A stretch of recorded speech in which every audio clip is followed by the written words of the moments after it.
اس کے بعد یہ ایک وفد آیا محرم الحرام 11 ہجری میں نخاع قبیلے کا۔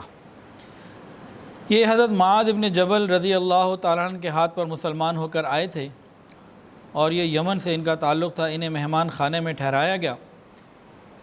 ان کے ساتھ ایک شخص تھا زرارہ ابن عمر۔ اس نے راستے میں کچھ عجیب و غریب خواب دیکھے تھے۔ وہ نبی علیہ السلام کے پاس آئے، کلمہ بھی قبول کیا، صحابی ہو گئے۔ انہوں نے عرض کیا یا رسول اللہ، میں نے کچھ خواب دیکھے ہیں اس راستے میں۔ نبی علیہ السلام نے فرمایا ابھی بتاؤ خواب، میں تعبیر دیتا ہوں۔ اس کے بعد انہوں نے خواب بیان کیا، بہت ہی عجیب۔ کہنے لگے میں نے آگ دیکھی جو میرے بیٹے میں اور میرے درمیان حائل ہو گئی، اور میرے اس بیٹے کا نام عمر ہے۔ یا رسول اللہ، میں نے ایک آگ دیکھی جو میرے اور میرے بیٹے کے درمیان رکاوٹ بن گئی، حائل ہو گئی، اور میرے اور بیٹے ہیں لیکن اس کا نام عمر ہے۔ نبی علیہ السلام نے فرمایا کہ اس خواب کی تعبیر یہ ہے کہ ایک فتنہ ہے جو آخری زمانے میں ظاہر ہوگا۔ پوچھا وہ فتنہ کیا ہے؟ فرمایا کہ لوگ اپنے امام کو قتل کریں گے۔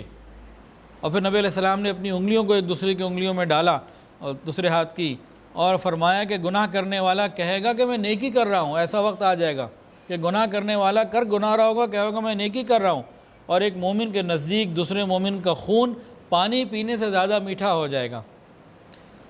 فرمایا کہ اگر تیرا بیٹا پہلے مر گیا تجھ سے تو تم اس فتنے کو اپنی آنکھوں سے اپنی زندگی میں دیکھو گے، اور اگر تمہارا انتقال ہو گیا تو تمہارا بیٹا اس فتنے کو اپنی آنکھوں سے دیکھے گا۔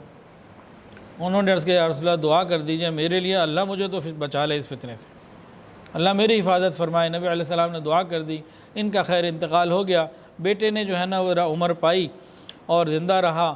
چنانچہ یہ وہ شخص تھا، ان کا بیٹا عمر، جس نے حضرت عثمان غنی رضی اللہ تعالیٰ عنہ کی بیعت کو توڑا اور کوفہ میں سب سے پہلے بغاوت بلند کی، اور یہ باغیوں میں سے بنا۔